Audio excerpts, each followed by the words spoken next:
Salam sejahtera untuk kita semua. Pemirsa Unai TV, kembali lagi bersama kami untuk membahas sekolah Sabat. Kita telah tiba di pelajaran yang keempat di triwulan yang terakhir di tahun ini. Di pelajaran yang keempat ini dengan judul Saksi-saksi tentang Kristus sebagai Mesias. Dan saya George Tular sebagai moderator yang akan memimpin diskusi pada saat ini. Saya tidak sendiri. Saya ditemani oleh rekan saya yang akan menjadi narasumber pada saat ini. Shalom pemirsa Unai TV, bersama dengan saya Yusuf Sunari Tagalung, saya dari Fakultas Filsafat tingkat 4. Saya senang boleh bersama-sama dengan kita semua pada malam hari ini. Shalom pemirsa Unai TV, saya Brevio Wibowo, mahasiswa Filsafat tingkat 4.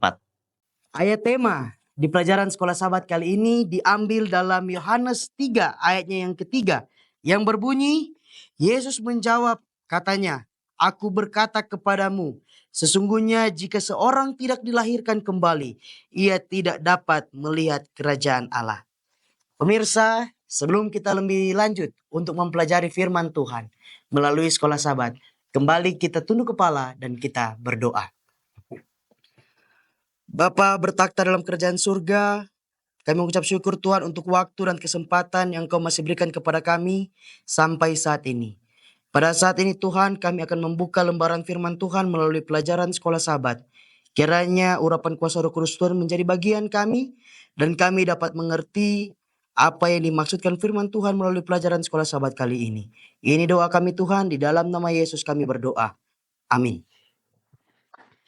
Di pelajaran yang keempat, pada saat ini kita akan mempelajari tentang saksi-saksi tentang Kristus sebagai Mesias.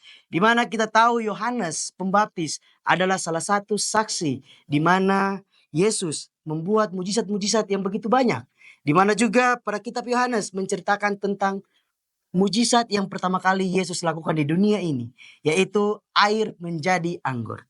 Kita tiba di pelajaran hari Minggu dengan judul kesaksian Yohanes Pembaptis. Untuk saudara Brave, di pelajaran hari Minggu ini ada satu pertanyaan yang berbunyi, apa yang dikatakan Yohanes Pembaptis mengenai dirinya dan bagaimana hal ini dapat menjadi teladan bagi kita. Baik, terima kasih Saudara George untuk pertanyaannya. Luar biasa, di pelajaran yang keempat ini, ya kita diawali dengan kesaksian seorang Yohanes Pembaptis. Kita tahu Yohanes Pembaptis ya, dia lahir sebenarnya nggak beda jauh daripada Tuhan Yesus. Ya. Dan kesaksian Yohanes Pembaptis, kalau kita lihat di sini ya, ketika para pemuka-pemuka agama memberi utusan kepada Yohanes Pembaptis ya untuk menanyakan siapa sebenarnya dirinya ini. Ya. Dan dia menjawab dengan tegas bahwa dia bukanlah Mesias yang akan datang, bukanlah nabi yang akan datang, bahkan bukan Elia. Ya. Dia make sure bahwa dia ini bukan orang yang dinubuatkan itu, bukan orang yang menjadi akan penyelamat. Ya. Tetapi di sini juga dia merefer, ya, dia mention ke terang itu. Siapa itu? Yesus Kristus itu. Ya. Kita lihat Yohanes 1 ayat 6-8 di mana dia ditanya oleh para pemuka agama utusannya ya, pemuka agama, dan dia mengatakan aku bukan Mesias, ya. Aku bukan Mesias. Dan apa pelajaran penting yang bisa kita ambil dari kesaksian Yohanes Pembaptis ini? Ya, bahwa banyak sekali yang bisa kita ambil. Contoh kecilnya, ketika kita melayani, ya, ketika kita mendapatkan pujian, ketika kita mendapatkan suatu kehormatan lah, ya, kita tidak boleh memfokuskan pujian itu untuk diri kita. Ya. Kita tidak boleh memfokuskan kehormatan itu untuk kita sendiri. Tetapi apa? Sama seperti Yohanes Pembaptis, dia merefer ke Tuhan Yesus. Ya. Dia merefer ke Juru Selamat itu. Dan demikianlah kita juga. Ketika kita melayani, ketika kita mendapat pujian, arahkan pujian itu kepada pencipta kita, Yesus Kristus. Dengan begitu, ya, godaan untuk meninggikan diri itu pasti tidak akan bisa menjerat kita. Begitu Bang George untuk hari Minggu. Oke, luar biasa untuk jawaban dan penjelasan untuk pertanyaan di hari Minggu. di mana mengingatkan kita untuk tetap mengutamakan Tuhan dalam setiap yang mungkin ketika kita mendapatkan cobaan dalam bentuk apapun itu, kita diingatkan untuk tetap mengutamakan Tuhan. Kita lanjut di hari Senin dengan judul Anak Domba Allah. Pemirsa, kita tahu bersama-sama anak domba Allah yang dimaksudkan di pelajaran ini yaitu Yesus Kristus. Tetapi sebelum kita memasuki penjelasannya, ada satu pertanyaan untuk saudara Brave yang berbunyi, mengapa Yohanes memanggil Yesus sebagai anak domba Allah? Baik, terima kasih Saudara George untuk pertanyaannya. Nah, ini masih terkait dengan pelajaran kita sebelumnya ya, di mana Yohanes Pembaptis merefer ke Yesus Kristus. Dan tidak hanya itu, Yohanes Pembaptis menyebutkan bahwa Yesus itu anak domba Allah. Ya. Apa maksud dari perkataan Yohanes Pembaptis ini? Kita tahu bahwa pada saat itu Israel atau bangsa Ibrani itu sedang dijajah oleh Roma. Ya. Dan mereka tersiksa ya, tentu kalau dijajah tersiksa oleh kekejaman Roma pada saat itu. Dan mereka menantikan akan juru selamat, menantikan akan Mesias yang akan membebaskan mereka daripada penjajahan itu. Itu yang mereka harapkan. Tetapi Yesus datang ke dunia ini bukan untuk maksud itu. Ya. Dan ini diperjelas lagi oleh Yohanes Pembaptis dengan pernyataannya bahwa Yesus adalah anak domba Allah. Lihatlah anak domba Allah yang menghapuskan dosa dunia. Nah, ini memperjelas, membuat semuanya itu clear bahwa Yesus itu datang bukan untuk membebaskan hanya sekedar dari penjajahan Roma, tetapi lebih dalam lagi, Yesus itu mau membebaskan semua orang ya, bukan cuma bangsa Israel, semua orang dari dosa. Dan kata anak domba Allah, kalau kita lihat dari perjanjian lama, tentu ketika upacara-upacara, ya ketika bahkan lebih dalam lagi hari raya pendamaian, domba ini berperan sebagai korban yang dikorbankan, ya, korban yang dipersembahkan. Dan kenapa Yesus dikatakan anak domba Allah? Ya karena dari perjanjian lama, domba itu sudah melambangkan akan kematian Kristus, pengorbanan Kristus. Ya. Sehingga ini memperjelas harusnya orang-orang Yahudi, orang-orang Israel pada saat Yesus datang ke dunia, harusnya mereka sadar bahwa tujuan dari Kristus itu adalah untuk menderita, untuk menanggung dosa, ya, untuk mati di kayu salib. Demikian Abang George untuk hari Senin.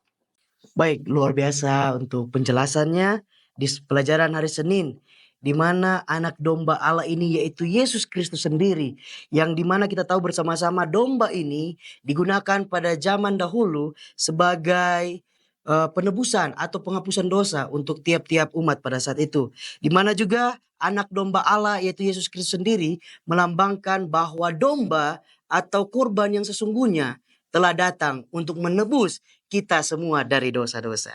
Kita lanjut di pelajaran hari Selasa dengan judul Dua Murid Yohanes Pembaptis. Untuk saudara Brave ada pertanyaan. Apa yang terjadi pada dua orang murid Yohanes Pembaptis ini ketika melihat dan mendengar pengajaran tentang Yesus? Baik, terima kasih Saudara George.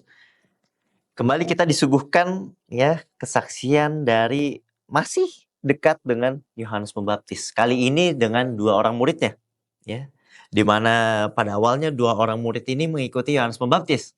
Tetapi ketika mereka melihat langsung, ya, melihat langsung Yesus Kristus, mendengarkan akan perkataannya, ya, dua murid ini beralih dari menjadi murid Yohanes Pembaptis, lalu mengikuti Yesus, ya, lalu mengikuti Yesus. Tetapi, ya, hal itu bukan secara tiba-tiba.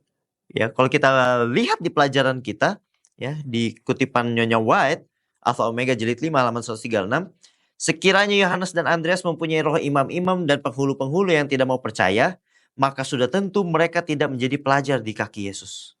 Ya. Jadi hal ini bukan sekedar tiba-tiba ya. Mereka merasa, oh ini kayaknya Yesus lebih baik daripada Yohanes Pembaptis pengajarannya, lebih baik dari segi firmannya atau sabda yang dia keluarkan bukan hanya seperti itu, tetapi yang mereka lihat, ya, yang mereka rasakan, ya.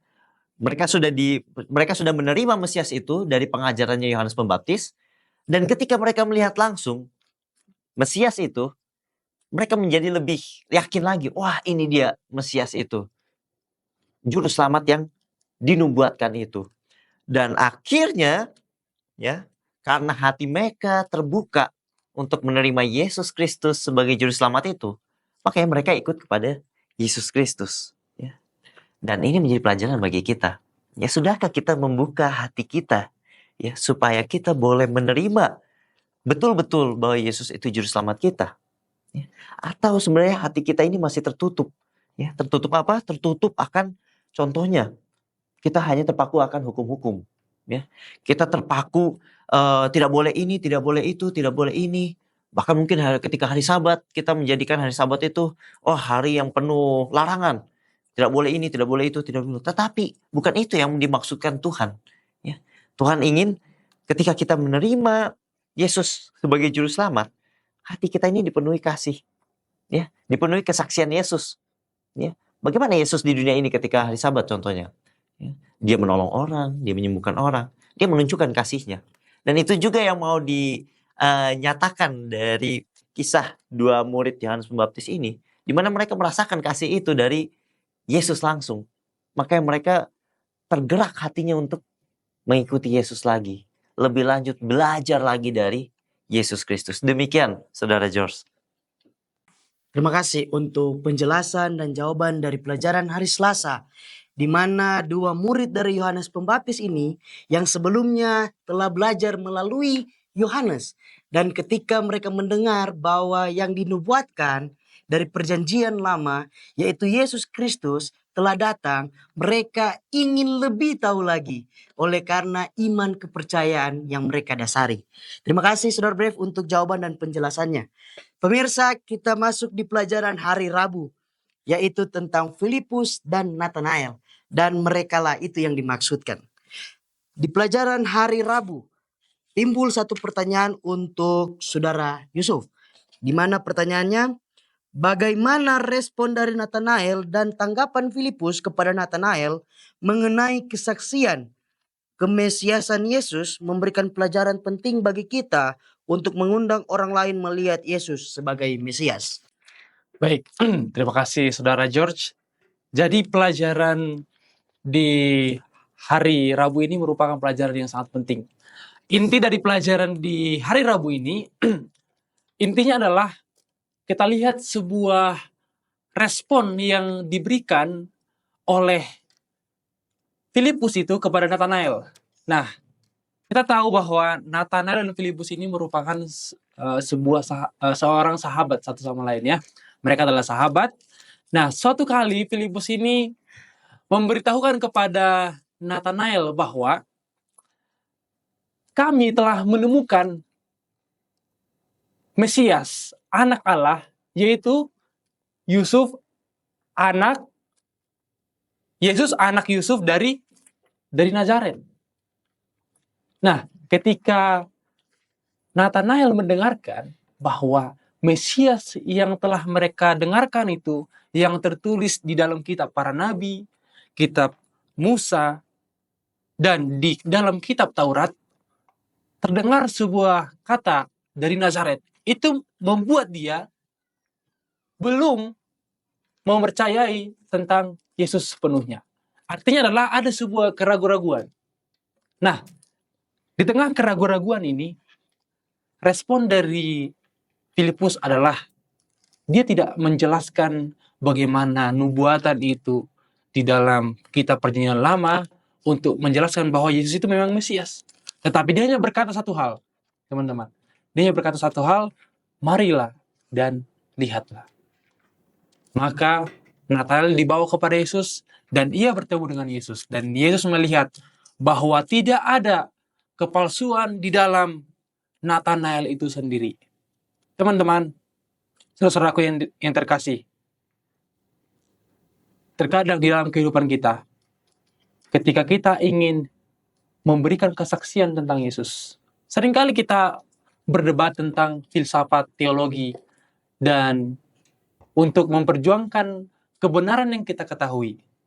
Tetapi sesungguhnya penginjilan yang efektif, kesaksian yang paling efektif adalah bagaimana kita dengan sepenuh hati mengajak orang lain, mengundang orang lain untuk melihat siapa Yesus itu sebenarnya. Mengundang dengan keramahan, mengundang dengan kasih, bukan dengan menekankan dan terkadang menyalahkan apa pendapat orang lain. Tetapi tuntunlah orang itu dengan keramahan, dengan kasih sayang, sehingga mereka melihat sendiri bahwa oh inilah benar Yesus adalah Mesias. Oleh karena itu pada saat itu bahkan Yesus menjawab kepada Nathanael sebelum Filipus memanggil engkau, aku telah melihat engkau di bawah pohon ara. Itu membuat iman dia langsung sepenuhnya yakin kepada Yesus. Dan dia mengatakan, Rabi, engkaulah anak Allah. Dan oleh karena perkataan dari Nathanael ini, Yesus mengatakan, oleh karena engkau percaya bahwa aku telah melihat engkau di bawah pohon ara, engkau mempercayai bahwa aku adalah Mesias, maka engkau akan melihat juga hal-hal yang jauh lebih besar daripada itu.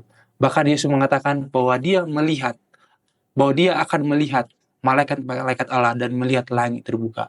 Artinya adalah melalui dari kisah kita, cara kita, perilaku kita, mengundang, membawa orang lain kepada Yesus dengan kasih, dengan keramahan, dan menunjukkan perlahan-lahan siapa itu Yesus dalam Alkitab. Dan dia melihat sendiri Yesus itu. Pastilah, itulah caranya. Dia juga akan melihat Yesus sebagai anak Allah yang hidup pada saat Tuhan datang kedua kali. Jadi itulah yang bisa saya sampaikan. Demikian Saudara George. Luar biasa. Terima kasih Saudara Yusuf. Di mana di pelajaran hari Rabu ini tentang Filipus dan Nathanael mengingatkan kita di mana Filipus memiliki semangat ataupun niat untuk memberitakan kesaksian tentang Yesus, di mana dia memberikan kesaksian itu kepada orang terdekat yang ada pada dia saat itu, yaitu Nathanael. Di mana juga Nathanael oleh karena iman kepercayaannya yang akhirnya menyelamatkan dia. Kita masuk di pelajaran berikutnya, di pelajaran hari Kamis dengan judul kesaksian Nikodemus. Pemirsa, kita tahu bersama juga Nikodemus adalah seorang Farisi atau orang tua Yahudi pada saat itu. Pada suatu malam terjadi percakapan antara Nikodemus dengan Yesus. Di situ juga ada kesaksian dari Nikodemus. Kita akan mempelajari lebih dalam di pelajaran hari Kamis ini, tetapi ada satu pertanyaan untuk Saudara Yusuf. Pertanyaannya, bagaimana kesaksian Nikodemus ini memainkan peranan penting dalam penulisan Injil Yohanes? Oke, terima kasih Saudara George. Pemirsa yang saya kasihi di dalam Yesus Kristus, Nikodemus adalah seorang anggota Sanhedrin. Teman-teman tahu apa itu Sanhedrin? Sanhedrin itu adalah kumpulan orang-orang, bisa dikatakan orang-orang elit, petinggi-petinggi yang mempunyai kedudukan-kedudukan terhormat, tertinggi di dalam bangsa Israel. Nah, di dalam Sanhedrin ini ada yang namanya imam-imam kepala. Nah, mereka lah imam besar yang berkuasa, pensiunan imam besar juga masuk di sana, dan anggota-anggota keluarga imam juga masuk di sana. Nah, kelompok inilah yang dinamakan dengan orang-orang Saduki itu. Dan juga di Sanhedrin itu ada ahli-ahli Taurat. Nah, di ahli-ahli Taurat inilah ada orang-orang Farisi. Oke? Dan di Sanhedrin ini juga ada tua-tua dari bangsa Israel. Nah, Nikodemus ini merupakan salah satu dari mereka. Mereka ini adalah orang-orang yang sangat terpandang. Nah, Nikodemus itu karena dikatakan sebagai salah satu orang Farisi, artinya dia adalah golongan dari ahli-ahli Taurat yang mengajarkan dan mengerti tentang firman Tuhan, yaitu kitab Taurat, kitab Musa, dan kitab para nabi. Nah, mengapa sangat penting sekali kisah kesaksian dari salah satu tokoh penting di dalam kitab Yohanes ini adalah karena Nikodemus adalah seorang pemimpin. Oke, satu kali dia bertanya, bahwa, "Rabi, kami tahu bahwa engkau datang sebagai guru diutus Allah." Dia percaya bahwa Yesus itu adalah Allah. Tetapi karena sebuah pertanyaan ini, akhirnya Yohanes dapat menuliskan sebuah kesaksian yang disampaikan oleh Yesus Kristus. Yesus menyaksikan sebuah statement yang luar biasa pada saat itu adalah dikatakan, "Sesungguhnya jika seorang tidak dilahirkan kembali, ia tidak dapat melihat kerajaan Allah." Nah, oleh karena statement ini, maka terjadi percakapan dan kesaksian yang disampaikan oleh Yesus mengenai peristiwa keselamatan yang akan dia laksanakan. Yaitu apa? Yaitu kematian dia di kayu salib. Saudara-saudaraku, oleh karena percakapan ini, maka muncul sebuah ayat yang sangat populer di dalam kekristenan, bahkan di seluruh dunia pada saat ini. Bahkan ayat ini sangat sering kita hafal, yaitu di dalam Yohanes 3 ayat 16. Bunyinya adalah, "Karena begitu besar kasih Allah akan dunia ini, sehingga ia mengaruniakan anaknya yang tunggal, supaya setiap orang yang percaya kepadanya tidak binasa, melainkan beroleh apa? Hidup yang Beroleh hidup yang kekal." Luar biasa. Karena sebuah pertanyaan dari Nikodemus, akhirnya sebuah puncak dari rencana keselamatan itu dituliskan melalui percakapan antara Nikodemus dan Yesus Kristus. Inilah tujuan Yesus, saudara-saudaraku. Artinya adalah Yohanes ingin mencatatkan bahwa Yesus itu adalah satu-satunya jalan keselamatan. Karena yang dapat menyelamatkan kita dari dosa adalah hanya Tuhan Allah itu sendiri. Nah, Tuhan Allah itu adalah Yesus Kristus sendiri. Saudara-saudaraku, inilah kesaksian yang menjadi sebuah kabar baik, Injil yang disampaikan sampai kepada seluruh dunia pada saat ini melalui percakapan Nikodemus dan juga Yesus Kristus. Demikian, Saudara George.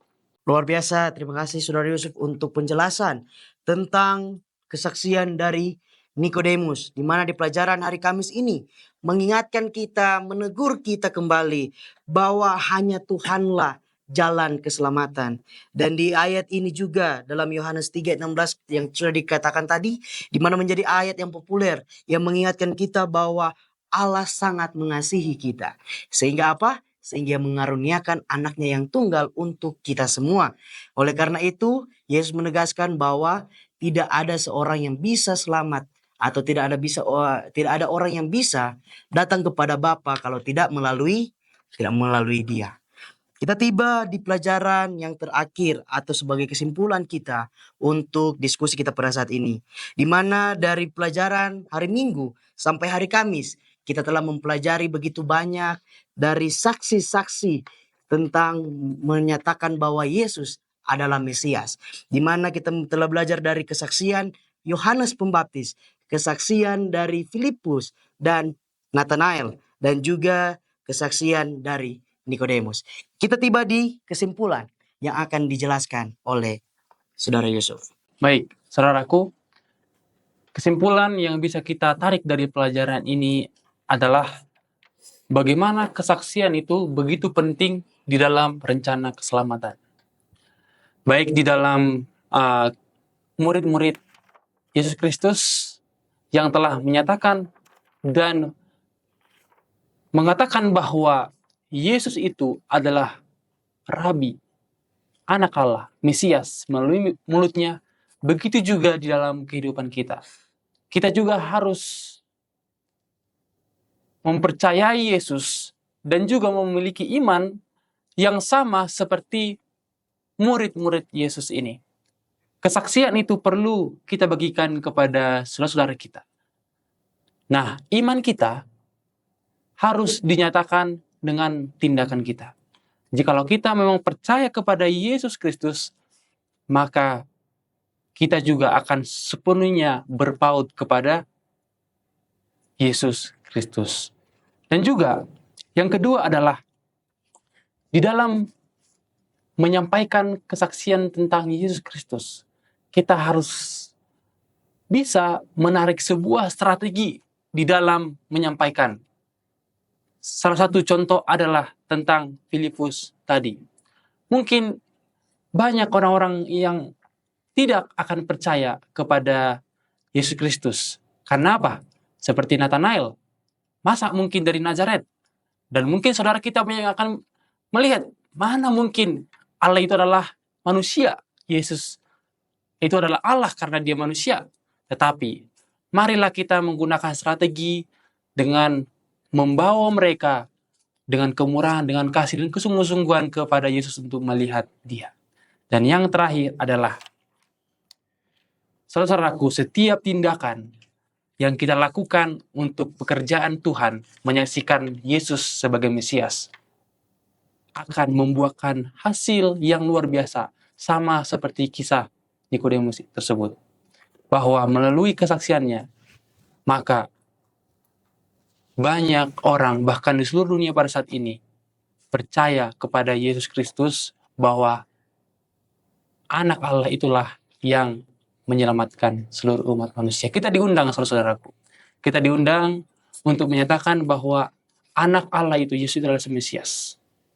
Oleh karena itu, tujuan dari pelajaran kita adalah bagaimana pentingnya kesaksian itu harus terus disaksikan. Harus terus disampaikan. Dan sebagai orang Kristen, kesaksian atau bersaksi adalah menjadi bagian dari hidup kita.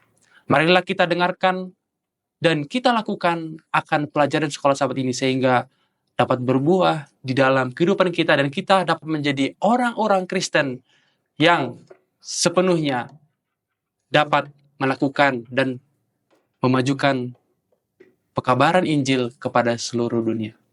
Pemirsa yang kami kasihi, demikianlah pelajaran sekolah sahabat kita di pelajaran yang keempat. Kiranya apa yang telah kita pelajari barusan itu hanya untuk menambah iman kepercayaan kita supaya kita lebih dekat dengan Tuhan. Sebelum kita mengakhiri diskusi kita pada saat ini, Saudara Brave akan pimpin kita di dalam doa. Mari kita berdoa. Tuhan Allah Bapa kami yang bertahta dalam kerajaan sorga, puji dan syukur kami panjatkan kehadirat-Mu Tuhan, oleh karena berkat dan kasih-Mu, kami boleh sama-sama mempelajari akan firman-Mu melalui pelajaran sekolah sahabat. Biarlah melalui pelajaran sekolah sahabat-Mu ini ya Tuhan, kami semakin rindu untuk bersaksi. Dan tidak hanya melalui kata-kata kami, tapi juga melalui perbuatan kami ya Tuhan. Tolong kami melalui Roh Kudus-Mu, agar kami boleh menjadi terang dimanapun kami berada. Kami persembahkan doa ini ya Tuhan, ampuni segala dosa dan kesalahan kami berdoa hanya dalam nama Yesus Kristus Tuhan dan juga Juru Selamat penebus kami. Amin. Amin. Demikianlah diskusi kita pada saat ini. Sampai bertemu di diskusi berikutnya dan Tuhan Yesus memberkati.